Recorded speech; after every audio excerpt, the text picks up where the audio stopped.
ചികിത്സാ പിഴവിനെ തുടർന്ന് പാലക്കാട് സ്വദേശിയായ 9 വയസ്സുകാരിയുടെ കൈ മുറിച്ചു മാറ്റിയ സംഭവത്തിൽ സർക്കാരിൽ നിന്നും നഷ്ടപരിഹാരം ലഭിച്ചില്ല എന്ന പരാതിയുമായി കുട്ടിയുടെ കുടുംബം.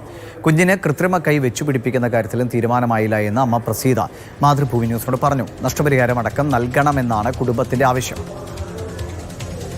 അവസ്ഥ പറഞ്ഞപ്പോൾ വേദനയൊക്കെ ഉണ്ട്. കുട്ടി ഇപ്പോൾ കയ്യിൻ്റെ കാര്യമൊക്കെ ചോദിക്കുന്നതൊക്കെ ഉണ്ട്. അമ്മ എനിക്ക് കൈ വരുമോ കിട്ടുമോ അങ്ങനെയൊക്കെ ചോദിക്കുന്നുണ്ട് കുട്ടി. ഇപ്പോൾ ചികിത്സൻ്റെ പിന്നെ അവളുടെ ഇനിയുള്ള മുൻപോട്ടുള്ള കാര്യങ്ങൾ, ഇനി അവൾക്ക് പഠിപ്പ്, പിന്നെ എന്തായാലും അവൾക്കൊരു ജോലി ഇനി എന്തായാലും വേണം. വലുതായാലും അവൾക്കൊരു ജോലി വേണം. കിട്ടിയിട്ടൊന്നുമില്ല. പറഞ്ഞിട്ടുണ്ടായിരുന്നു നമ്മൾ ഫസ്റ്റ് വരുന്ന സമയത്ത് സർക്കാർ വന്നിട്ട് നമുക്ക് ചെയ്ത് തരാം, നമുക്ക് അത് ശരിയാക്കി തരാമെന്നൊക്കെ പറഞ്ഞു. അപ്പോൾ പോയി കൈയിൻ്റെ അളവൊക്കെ എടുക്കാൻ പറഞ്ഞിട്ടുണ്ടായിരുന്നു. അളവ് നോക്കിയിട്ട് നമ്മൾ പോകണം ഇന്ന് പറഞ്ഞു. ഡോക്ടർ വന്ന് പറഞ്ഞിട്ടുണ്ടായിരുന്നു ഇതിൻ്റെ അളവൊക്കെ എടുക്കണമായിരുന്നു. അപ്പോൾ പറഞ്ഞു അവർ. ഇംതിയാസ് കരീം വിവരങ്ങളുമായിട്ട്. ഇംതിയാസ്, ഈ സംഭവം ഉണ്ടായതിന് പിന്നാലെ കുട്ടിക്ക് വേണ്ട സഹായം ഉണ്ടാകുമെന്നൊക്കെ അധികൃതർ പറഞ്ഞതാണ്. എന്താണ്, അങ്ങനെ ഒരു വീഴ്ച വന്നതാണോ അതോ സ്വാഭാവികമായിട്ടുള്ളൊരു വൈകലാണോ?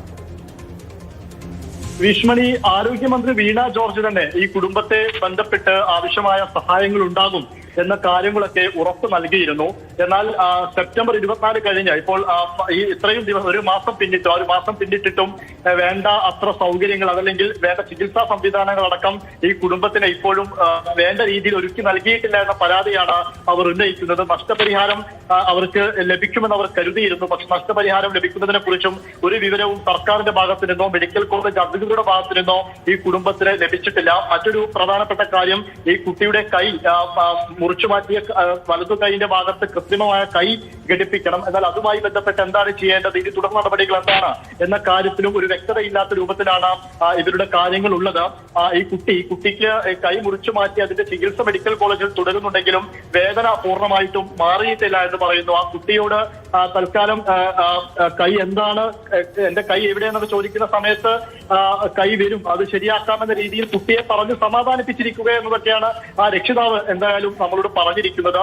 നഷ്ടപരിഹാരം ഉടൻ ലഭ്യമാക്കണം, അതോടൊപ്പം കൃത്രിമമായി കൈ പിടിച്ചു വെപ്പിക്കാനുള്ള സംവിധാനങ്ങൾ പെട്ടെന്ന് വേണം എന്ന രണ്ട് കാര്യങ്ങൾ പ്രധാനമായിട്ട് ഈ കുടുംബം, ഈ അമ്മ പ്രസീത ആവശ്യപ്പെടുന്നുണ്ട്. എന്നാൽ ആരോഗ്യമന്ത്രി കഴിഞ്ഞ ദിവസം മെഡിക്കൽ കോളേജ് അധികൃതരെ ഫോണിൽ ബന്ധപ്പെട്ടിരുന്നു എന്ന് പറയുന്നു. പക്ഷെ ബന്ധപ്പെട്ടു എന്നല്ലാതെ ഇവരുടെ കാര്യങ്ങളൊക്കെ തിരക്കിയെന്നും പറയുന്നുണ്ട്. പക്ഷെ എന്ത് നടപടിയാണ് ഇനി, എന്താണ് ചെയ്യേണ്ടത്? എന്തായാലും ഒരു വൈകൽ ഇതിൽ ഉണ്ടാകരുത് എന്നതാണ് വളരെ സങ്കടകരമായ ഒരു കാര്യമായിരുന്നു.